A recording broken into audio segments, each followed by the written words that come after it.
Hi, team. Welcome back to Game Time. I'm your host and coaching teammate, Shauna Griffiths, and I am so grateful to have you here with me for today's conversation with an impactful leader, my friend, Meghan Clarke. And if you're new to the show, know that every episode is designed to help you take your leadership game to the next level. You see, I believe that leadership is a sport and that each one of us can choose the mindset and the way of what I call the leadership athlete. So that borrows a lot from the characteristics that we tend to see in high performing athletes and high performing business people, which brings me back to our guest today, Meghan. Meghan, thank you so much for joining us. Thank you so much for having me. This is really an honor. As you know, I'm a big fan of yours. It's absolutely a thrill to be on your show. So, folks, Meghan and I have known each other now, I don't even know how long, but it's been amazing. Yes. We met on LinkedIn, Yes. and she was kind enough to reach out to me. And I responded, of course, it is funny because you said this earlier. You were Yes. nervous to reach out to me. Yes. Very intimidated. And my goal last year was just to put myself out there. And I reached out to you because your positivity radiates from your words that you write in your inspirational posts on LinkedIn. And I wanted to reach out because I'm like, I have to, like, I was liking everything and starting to comment. And I'm like, okay, Meghan, just put yourself out there, reach out to Shauna because I just knew it would only be a positive experience. And you were so kind to just set up a call with me just to get to know me. Right. And we were talking about this earlier, just the power of reaching out and the power of kindness. There are a lot of kind people out there who really genuinely want to help and support. And you have been that for me. So thank you. Well, thank you. Likewise, there are so many times when you have brought joy or upliftedness to me when I needed it the most. And you're like you were saying, you felt it was kind of me to respond in that moment that you reached out to me. And I was thinking, who is this amazing woman who wants to talk to me? Yeah. You've given me feedback over time to things that I have posted that's really meant a lot to me because you have your own show, you Hmm. post things, and sometimes it's a little bit of a hope and a prayer that it's going to resonate with people. Yes. And when it does, it means the world. So thank you so much for being part of my journey. No, it's been my pleasure and vice versa. And I'm just thrilled that our friendship has continued and it's going to continue. Right. And I think that's the power of just the reaching out, meeting new people, networking, and you never know how it's going to turn out. Right. Right. And again, just making that conscious effort to, like, if you like what someone's doing, give them a like, give some feedback because you never, it's like what you said. I think something will hit and resonate and it's like crickets. And then the thing that I don't think is going to resonate may hit. And you and I are the same. We do what we do because we want to help other people. We want to help support. We want to help people on their journeys. So none of it is like self-serving. It really is genuine and heartfelt. So when you put yourself out there, it's difficult. When you reached out to me, it was full of authenticity and intention. And so, that's actually a way I've met quite a few people on LinkedIn. And so many times people say, oh, LinkedIn is just, people, salespeople or HR people. And oh, I only get pitch slapped in my DMs. And I'm actually like, oh, I've actually met some pretty cool people. Exactly.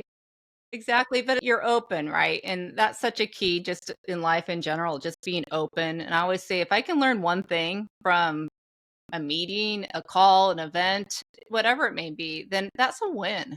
So wins look different for people, right? It's so true. I love that you're using that language because it gets to the topic that we're really Yes. talking about is your sweet spot of Mhm. sales and marketing. And I kind of laughed when you said the win part because sales is this eye of the storm of these sports analogies. And I think this is why Mhm. leadership as a sport and leadership athlete has resonated with you so much. Yes. And you've just been so supportive. It was my honor to welcome you as a part of the Yes. 2025 Leadership Athlete Draft Class. Yes, thank you. It's such an honor. No, I'm absolutely so excited. I was when you reached out to me, I was like, "Oh my goodness," inside that is so awesome. I do it because, to your point about wanting to showcase people and fill other people up and give people examples. And look what you're doing as a very successful national sales and marketing leader. You're an author, a certified coach. You're doing all these amazing things. And you're also pretty entrepreneurial. We talked about your own Mhm. podcast that you started and you Yes. host, and you have a sales management training program. Mhm. And I've really been driven to be able to showcase people as yourself and show it's about representation. Another Yes. woman can be dominant and positive and impactful in this category of sales. That's what's been phenomenal about just the networking and doing my own podcast is I realized speaking with you and others, because you've been on my podcast, there are so many talented people out there and exceptional people. And the fact that we have this platform and we can get that out to other folks. And again, it's just picking up one or two things from a podcast, whatever it may be.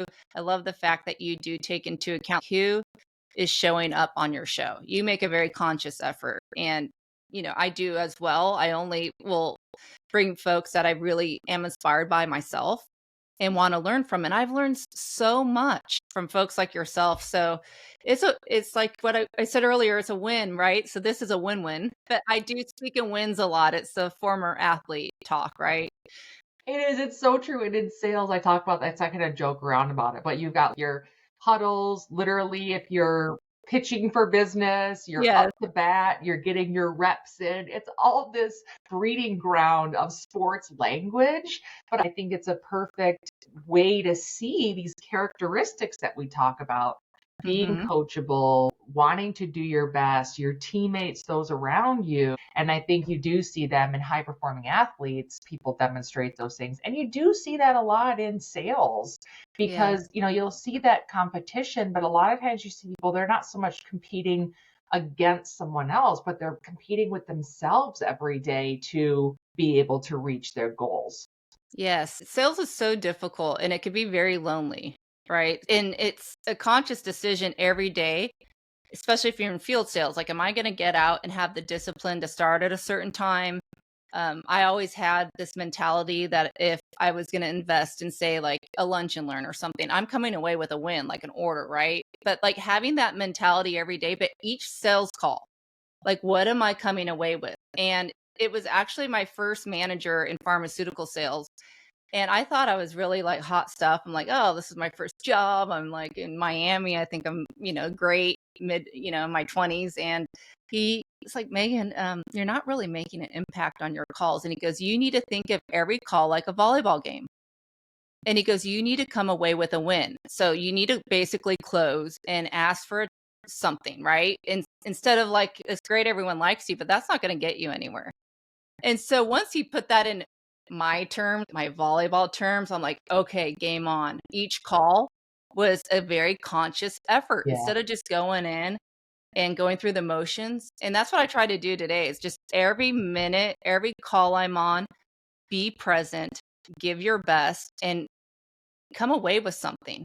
If it's just even a learning, just come away with something, and that's a win.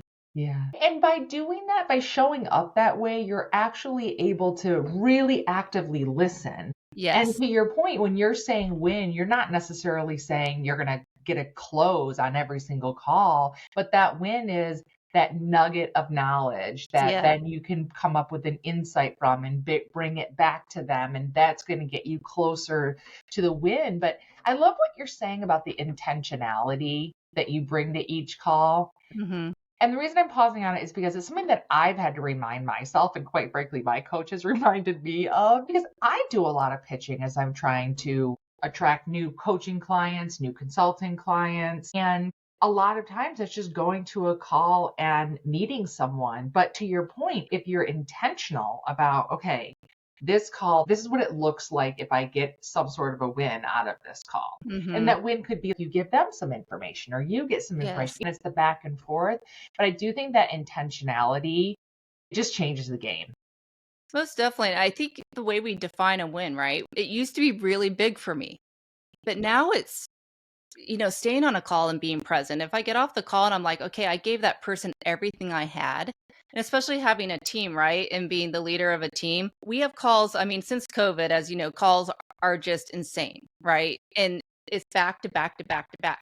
If I was thinking about the next call or the next thing and not being in that moment with that person, I mean, and I got that feedback once, like about 10 years ago, from a representative who I love to this day. And she was very blunt and honest. And she goes, so I started with a new company and I'm like, I don't think my team like is gravitating to me. Like, I don't know what the issue is. And she goes, your one-on-one calls, she goes, they're very transactional. Because I'm like, okay, let's go, let's get through it so I can answer all your questions and do. And she's like, slow down a bit, right? And so that kind of feedback is tough in the moment, but always welcome, because if I am coachable and the coachability, right? So if someone does provide feedback, which I think is really important to provide, you know, constructive feedback, but also positive feedback. And when you have a high performing team, that's something I have to remind myself of, is providing them with that positive feedback and encouragement. But again, it's just going back to being in that present moment. And I was not good at that for many years. And now I really just try for each moment, like, we're never going to have this moment again. Right? So I'm not worried what's happening after this. I'm worried about, like, I want to give everything now. Yeah, it's so true. And when you're in sales, you really do need to stay present in those conversations. Yes.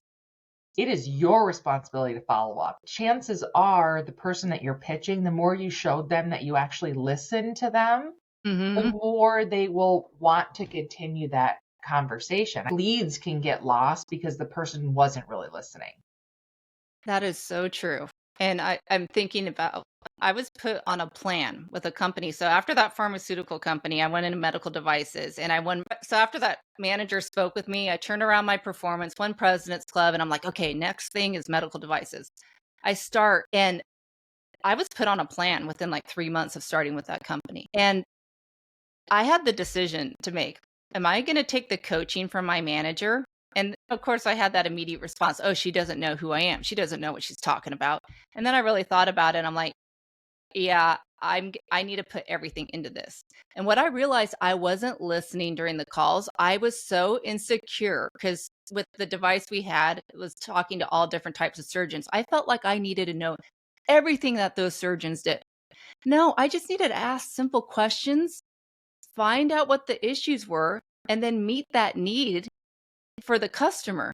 But how are you going to meet a need if you don't listen and then just ask basic questions, right? So I made it really difficult on myself at first. But then once I slowed down and started listening, started not thinking about what am I going to say next? Because I was always afraid. It was like imposter syndrome. I was afraid I was going to be found out. Like, this person doesn't like, this plastic surgeon's going to look at me like I'm an idiot. So I was always thinking, like, what are they going to ask me next, and what do I need to prepare for, instead of just being in that moment, asking simple questions. And once I started doing that, my business exploded. And it was that manager who actually changed my life in many ways, because she taught me the power of coaching.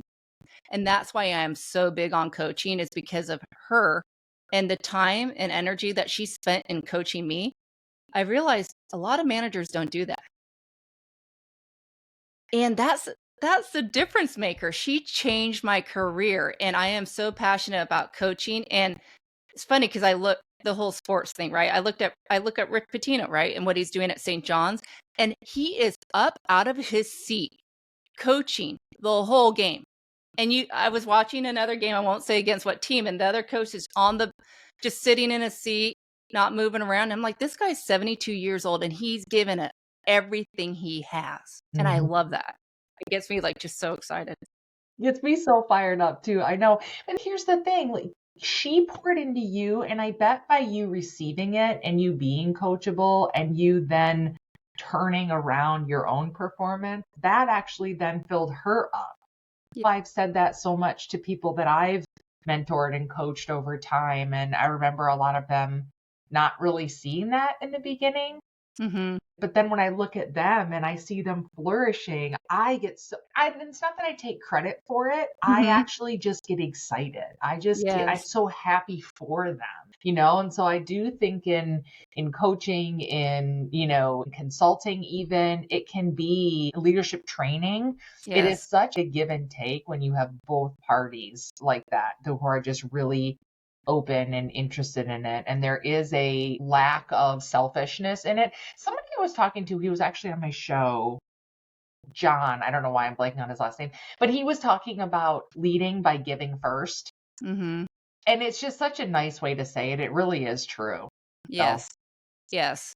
It's those people that gave so much to me that really inspire me to try to, whether it's a podcast or whatever I'm doing, is just if there's anything I could do to support others and they learn something from the journey. And honestly, I'm pretty transparent and we've talked about being vulnerable. I think it's really important to be vulnerable as a leader. I've heard more no's than yes. I've been on the ground more than I've been up, right? It's all how you react. It's all about the turnaround. And it's the folks that take the coaching, it's the folks that take, like, my performance is not there. Are you going to sit in it or are you going to reach out and ask for help? Or are you going to listen to your manager or whomever it may be, right? And take that coaching and make an effort to change. It really is that coachability factor is absolutely key in sales and in life in general, yeah. In right? life in general. And I think it's so interesting when you said that about you taking so many no's. I think there's something really special about it. This is why I think there's a lot of athletes or people who have been from a similar background, Hmm. where they've had that training and the fundamentals. I was about to say beaten into them, which I Yes. don't exactly mean. But, to be able to keep coming back to a job where you're definitely going to get more no's than you get yeses. Hmm. To be able to withstand that, it's like my coach sometimes will say, like, nobody likes to get punched in the face, but you do it, it stings, and you keep going. But in that, it's the learning. Yeah. And when I'm consulting with people in the sales space and in revenue growth, that's so much of what I talk about is what are the key learnings? And Hmm. so, did you win the pitch? Did you lose the pitch? Either way, how are you going to learn and Yeah. grow and evolve from it? And I think there's a lot of times when they'll either just get mad or they'll say, well, they didn't really know what they were wanting anyway, or they just went with somebody else because they were cheaper. Okay, well, that is a bit of a convenient answer. It might feel good, but can we dig a little bit deeper and ask ourselves, could we have done something differently? What could we learn from that situation? Or if someone would say, oh, we won because we got lucky. Again, what did you learn from the process? We have to push ourselves to do that, I think, Hmm. and be disciplined about that. And by doing so as leaders, impart that into those around us. Yes. That is so key. Just being realistic about yourself and where you're at. Like I self-coach the whole day. Like I'm in my head all day long in my personal life and my professional life. I'm coaching myself all day long. And I used to beat myself up. I don't beat myself up. Now it's like, what could I learn? What could I have done differently? But that self-coaching part is so impactful, but you have to be open to really being real with yourself. And it was really when I started working on becoming a coach myself, where I started asking more questions and talking, really getting, and then learning about myself. Cause I've had coaches, still have coaches, right? To this day. I learn a lot about myself and it's a daily practice. No one ever has it figured out. And I was talking to a sales representative that I mentor, and I have mentors myself, right? So, but she's like, oh, I would just expect you've gotten a lot of yeses. Just like, no, no. Yes, and Yeah, yes, and every yes came with a ton of no's. Yeah, a exactly. ton of no's, a ton of no's. And again, I think growing up and playing sports and having a lot of disappointments, to be honest with you, when I look back, I mean, my senior year, I had to sit on the bench. I tore my ACL. I was being recruited by all these big schools. Like I never thought I'd end up in Barry University in Miami, right? So I tear my ACL in front of all of these recruiters slash coaches. And one coach came up to me while I was on the ground screaming and crying. And he said, you have a full ride no matter what to my school. So every week I was getting rejection letters. He was writing handwritten letters of encouragement about people that came back from ACL surgeries. And that made such an impact on me. That's why I ended up in sales. And that's why I wanted to become a manager, because I wanted to be like the coach, right? Because my coaches made such an impact with me. And so that's how it all like sort of unfolded. But yeah, I missed out on my senior year, and I would have ended up, at a different college. And then my senior year in college, when my team won a Division II national championship, I was injured and I never had a last game.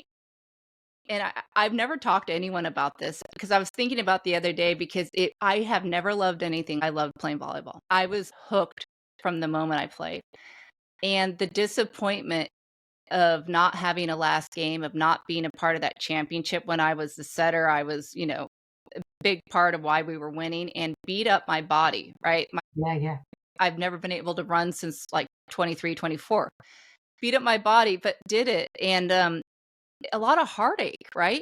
So all that training and work, and there was heartache, but to this day, there's heartache, right?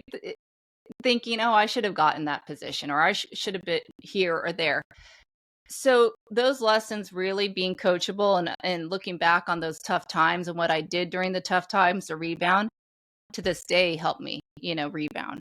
Yeah, absolutely. I'm smiling over here as you're saying all this, because I couldn't agree more from my experience coming up playing. And but it's clear what you're saying, that coachability is so important, the vulnerability that you talked about. And I think Mhm. something that stood out to me also is that we've been talking about the discipline of sales, but at the same time, when we are pitching ourselves to someone else for a job, for a promotion, we're literally selling ourselves. So Mhm. it's like we are the proposition that we're trying to convince, Yeah. we're trying to persuade, influence someone to hire us, to promote us, or to do that for someone else. Those are all air quote sales pitches. Yeah. And I'm saying this partly for the audience. If they're listening to this and they're like, oh, I'm not really in sales, my retort to that is yeah, you are. Mhm. And so I think these things that we're talking about and that are pulling very much these characteristics around resilience and how we're self coaching and self regulating, these are things that I really think are available to so many people. We can choose to do these things and we can apply them in so many ways to life, to our own Yes. career journeys, or if you are literally in sales, like you are, and dominating in sales, you're applying this also to your craft every day. Yes. Sales pertains to everything, right? And I never thought of it that way, but you're absolutely correct. If you're pitching yourself, you're the product. Every day we're the product, no matter what role we're in. And the way we show up is so important. And yeah, you're absolutely correct. That's why it's so hard when you do get a denial, or you do go for something and you don't get it right. It's you, like, right? I mean, a lot goes into it, performance and history and whatnot. But at the end of the day, it's hard to get no's, because it's you're getting the no to. And it's really just the rebound and picking yourself up. And I've had teams read the book, Peaks and Valleys. It's what you do in the valley that makes all the difference, because the peaks are fleeting Mm-hmm. for all of us, no matter how dedicated you are, just like getting injured, right? That's what I learned. It's just like in the valley, what am I going to do? Am I gonna get back up and train and do those things? It's just like being on the plant. I made a conscious decision that I was gonna put everything I had into that role, and I didn't have to do that, right? So it's a conscious decision what we do each and every day, and it's the little things every day that add up. Yeah, it really is what you're saying, even about the like peaks and the valleys. I think that whether it's social media or whatever the things are with those endorphin hits, and we get into Mhm. this lull of thinking that everything has got to feel good, everything's got to be good, it's got to feel happy at all times, and we're always seeking that next high. And the reality is, so much of what we do on a regular basis, it can be almost, I was going to say mundane. I don't mean it in a negative way. There can be periods where it's steady, or you're going to have periods where you do have those downturns, you do have those bumps and lumps and all of that. And sometimes I think it's important to just accept that you're going to get no's. Accept Mhm. those type of things. That doesn't mean that you need to accept it and stop trying. It Yes. means that sort of manage our own expectations around that and get back to work. Mhm. And then we can allow ourselves to feel like I mentioned to you, I was crying this morning, and I was having my own pity party this morning, and I was like, okay, I got it out. Now what am I Mhm. gonna do? You can have a moment to hang your head, to feel bad, Yeah. to have some, whatever you want to call it, pity, whatever the thing is. But it's how long are you gonna allow yourself, to your point, how long are you gonna allow yourself to sit in that? And Mhm. then you are the one who can decide whether or not you're going to get out of it and how you're going to get out of it. And we were talking about this earlier. Nobody's going to do it for you. No. No, and the it the positives in life are really when you put yourself out there, and it doesn't always end up, I mean, most of the time, let's face it, it doesn't end up the way we would want it, but it ends up being the way it needs to be, and that's really hard to accept, especially when you're a doer, right? And you wanna, like, I know for myself, I was taught, the hard work and everything, it will pay off. Sometimes it doesn't, but it was in the journey of the work where it paid off, and it's reflecting, though, like, just reflecting on those moments of putting myself out there in my life that continue to make me, like, it's always a gamble, right? Like, reaching out to you, I was very nervous, and but I put myself in uncomfortable Yeah. situations a lot because that's where the growth comes from. Yeah, it is so true. And I've actually been thinking about that a lot right now because, as you know, in my life right now, I have a lot of Yes. uncomfortable situations going on as I'm growing my own business, as we just relocated, all of these things. And to your point, I think my sister actually said that to me, something about like I'm been putting myself in uncomfortable situations. And I want this to happen on my time frame and in the way that I think it's going to happen. And the reality is like something will happen. It may Mhm. not match exactly what I was hoping for or when I was hoping it for. I didn't find my husband until I was 37 or 38, and I'm like, well, I sure thought I was hoping to find him sooner. But I think there is an element of, to your point, like it comes when it's supposed to, when you're doing the things, when you're Yes. taking the actions, when you're actively listening and learning and growing and contributing. I just think that there's goodness to be had. But again, we're going to have some lumps along the way. Oh, Just yeah. reality. Yeah, that is for sure, and it's okay to be disappointed, right? And it's like what you said earlier, you had a good cry. I wanted to cry earlier, like, multiple times. Like, today was very, very trying. But look at where I'm at right now. I get to be on this podcast, speak with you. I feel completely energized. I could run around the block after this, right? How lucky and blessed am I right now to have this moment? So it's the disappointments, and I see that with folks who are younger in their careers, and you're gonna get the no's. I get the no's all the time, and I'm 45 years old, right? So you're gonna get the no's, and just believe in yourself and keep going. And even when you have those moments, I had many, many moments of not feeling confident in myself, but just taking a little step forward, whatever that step may be, is the Mhm. key. And just not getting stuck. It's like almost like picking your legs out of the mud, right? Like, Yeah. we And yeah. this is why I talk about it as like your toolbox. And you were saying earlier about mindset and having to really talk ourselves out of having a negative reaction to the sea of no's and all that kind of Mhm. thing. And I thought to bring this up because a friend of mine who you actually know, Ashley Casey, Yes. she has this thing that she says something awesome is going to happen today.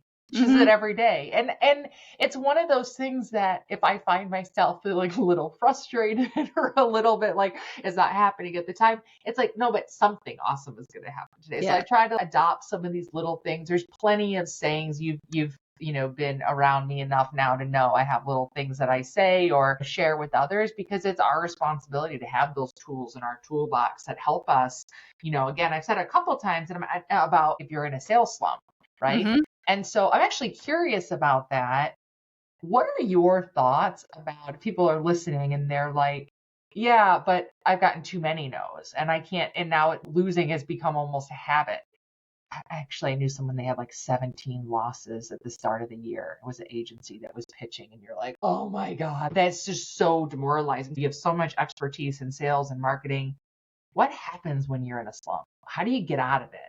Sure, that's a great question. And it comes back to the self reflection, but also to reaching out. like if to your manager or whatnot, right? So I have many representatives that I've been lucky enough to work with, but they've had big turnarounds where they've been in that spot where it was like do or die because they had so many losses. And one rep in particular, it was her routing. So I rode with her, right? And we went all over the state that we were in. And her and I laugh about this to this day because the first ride along was like, she is so good. What is wrong? Well, I figured it out. It was the routing and the targeting. So she did a territory planning, and she does this to her day. She uses it to this day is a territory planning tool. And she's like, Megan, I remember it was a Friday night when she called me. She goes, I'm going to work this plan. Are you okay with me just working one part where I have approvals in my territory? And I'm like, yes, go for it and make the plan around that. And so we made the plan for the quarter around that area. And I believe in territory plans because you want to have in the forefront, what you're working on, right? Your top accounts, the SMART goals on how you're going to get those accounts to where they are. And then managers out there, make sure when you have reps do territory plans is a living document. So every ride along, I would have that territory plan with me every month, not at the quarter. Every month we would revisit it. Yes. And like, are you making progress? She took off.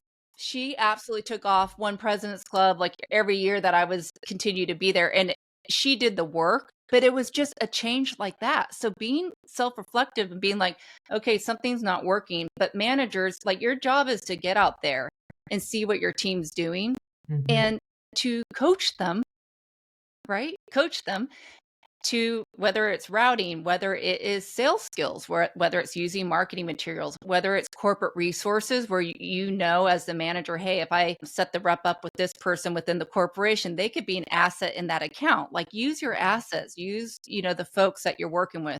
But that's what I would say is just if you're in a slump, really self-reflect, like what am I doing and what could I do differently? And ask your manager, hey, I would love some feedback. Hopefully the manager's already giving you feedback and working with you. But if not, ask people. I have a community around me. I'm not afraid to ask for feedback. Right. And so feedback is so important. But being like realizing though, you are in a slump. Sometimes you don't want to realize it. But with sales, like your numbers show it. And at the end of the day, you're a number, like you have to produce a number. And that is the hard part about being in sales because you're way more than a number, right? You're a person at the end of the day, but you're expected to perform. So if you're not where you want to be, look at, okay, what do I need to do to get there and who can help support me in getting there? Such a great point. As you're talking about this, is just making me start to think, what if someone's more senior in their career and they've been there for a while, they're doing really well, and they want to make a switch? Maybe they want to switch from a industry, or any guidance you can give from all your experience in sales about ways to make it the switch? Sure. So in my career, I made a switch from being in sales to sales management. And then last year made a switch to go into marketing, right? So that was a huge change for me. And I would say my advice is make it known to who you work with and to your supervisor that you want to, like you have a goal of working in a different department, in a different role, whatever it may be. Because I've talked to people and I'm like, does your manager know you want to do this? No. Well, your manager should be an advocate for you, right? But they should be helping you prepare for that next level if that's what you want to do. So, for example, going into sales and sales management, it wasn't for my supervisor really taking an active interest in trying to coach me up, right, to get into management and then making his boss know that I wanted to be a manager. It never would have happened. So my advice is like make the appropriate people, make it known that you want to go to the next level or change departments, whatever it may be, but train to it. Do what you can to learn while you're in your role because like for this, my first sales management role, they kept hiring external people because I had no management experience. Well, how do you get management experience unless you're in that role, right? Right. But it took time. It took a good year and a half before I got that opportunity. But in that year and a half, I was a field sales trainer. I was doing coaching reports and practicing that with my manager and asking him for feedback. Will you read my report that I'm going to give to this representative? Hmm. Practicing feedback skills, reading books on leadership and sales management. So I was practicing Yeah. like for the moment. And when the moment came, I seized it. And I had to move to Houston, Texas. At the time, it was just me and my Labrador. I did not want to move from Miami to Houston, Texas, but I seized the moment and that opportunity. And it was horrible at first. Horrible. I came in and probably did all the wrong things that you could possibly do. And I remember like, should I call my former manager and see if my old role's open? It was horrible, right? So just make it known what you want to do and just know that, once you do get into a role, it takes some time, right? And you and I were talking about this earlier, adjustment. It is like learning curves in life, Yes. in work. I remember being I worked for this one place for my first 3 months. I didn't even know how to turn the light on at my desk. I was deer in headlights. And Yeah. so I think there is just this adjustment period. I really appreciate this conversation because you've been able to share things that I think people who are less senior can really learn from. Mhm. And you've also done it in a way where people who are more senior, where they're listening to this, they can say, huh, perhaps I need to adopt a different way or a new way of thinking about the way that I'm managing my people. It's just important to know that there are learnings to be had. We never stop learning, right? Yeah. And adjusting doesn't get any easier. I think Yes. actually it gets a little harder sometimes, I think, adjusting like to a new role. Mhm. So we ended up in our careers, like it took me how many years to get to, when I was in my mid 30s in roles, and then but if at this point in my career in my late 30s, if I expect I'm trying something new to be off and running with it within weeks or months, and you're like, no, actually it took me years to get Yeah. where I did. And so again, I think sometimes we almost lose sight of that learning Yes. curve and the adjustment. We think just because we've been here, done that, we're going to learn it more quickly. We're going to adjust more quickly. It doesn't necessarily happen that way. No, and if it does, please reach out to me and let me know, because it's painful. It's painful, and I recently, in the last year when I made the switch, it was hard Yeah. because I did sales for so many years, and then going into something completely different, you feel very vulnerable, right? But I just kept plugging away, and I had a mentor. Right. So I was smart enough to I always ask folks to mentor me. So that's one thing I can say is, ask someone in your organization to mentor you that you really look up to and want to learn from.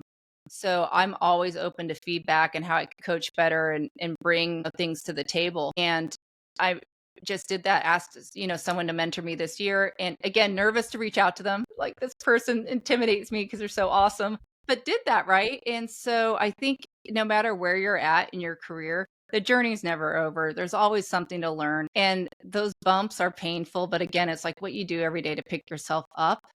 And also, too, if you do throw yourself into a new role, like really throw yourself in. Like when I start a new role, I seek to understand.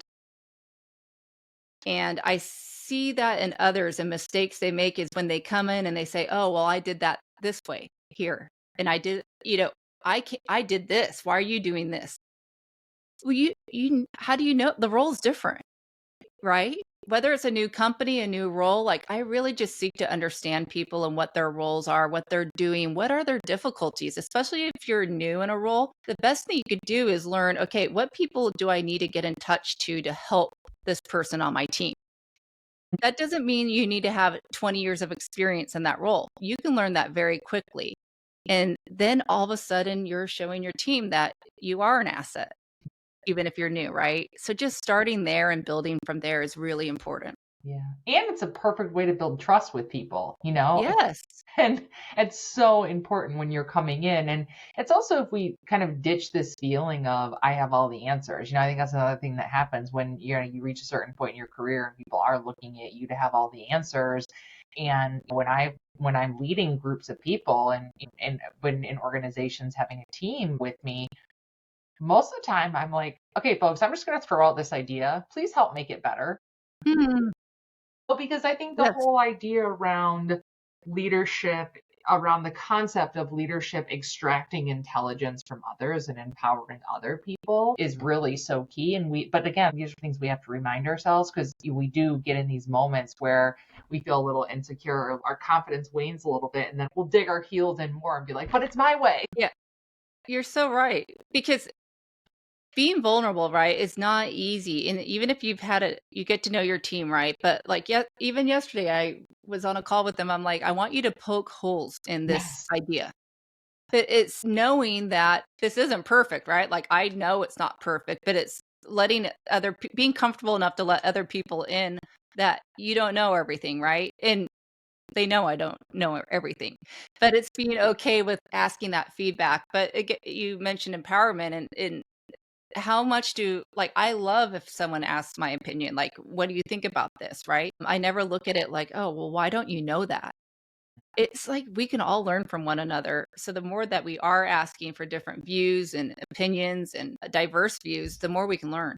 Yeah, absolutely. Gosh, you shared so much greatness in this conversation. I just really appreciate it. We've given tidbits to people sort of up and down the ladder in different points in their career, I think is so important. And your own authenticity and vulnerability really shine through. And that's what really helps people to connect and understand what you're saying. You're not talking at people, you're really helping to bring people along. So I can see why you've been such an effective leader and coach for Thank you. people. It's awesome to Thank see. you.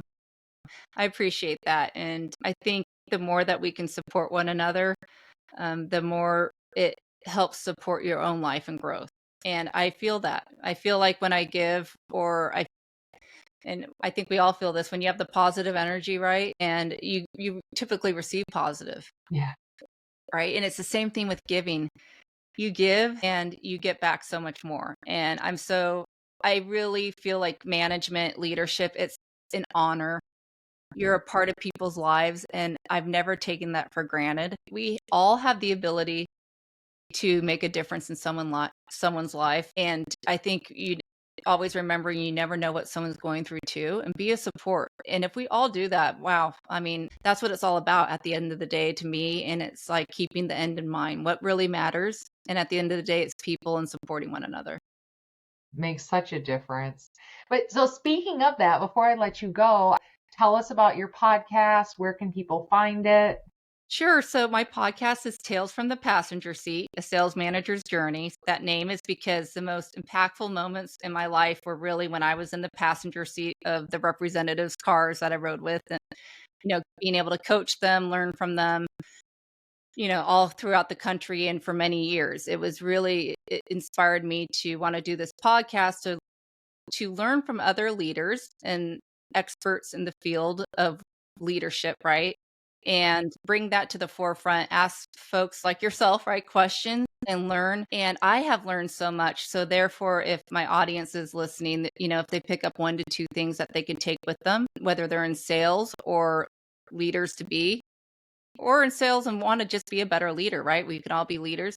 Then that's what the podcast is about. So that's on Apple and Spotify. And I wrote a book, Skyscraper Management. You can get that on Amazon. It's Sales Management 101. So it's a book that I wrote with Megan 15 years ago, where I wish I would have known these things and these tools Yeah. back then to be a more effective manager. So that book's out there too. Wow.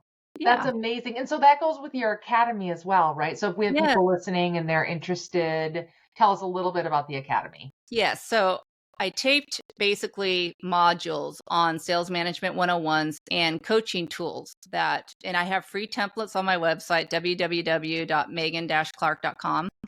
Free templates, things that I've learned along the way, but basically the modules are sales management 101. When you first 30 days in a role, what are you going to do with your team? It's paralyzing. You just started a role. What are you going to do? So templates and tools, how to help support, whether it's coaching, giving feedback, getting to know your team when you first start in a role, whatever it may be, those resources are on the website and in the academy. Awesome. Well, thank you so much for sharing that. Thank you for putting your goodness out into the world and empowering so many people. And thank you for your friendship. You're amazing. And I am so grateful that you're part of the Leadership Athlete Draft class. Thank you. No, the honor's mine. Thank you so much for your friendship. Yeah, thank you. Have a great day, everybody. Thanks so much.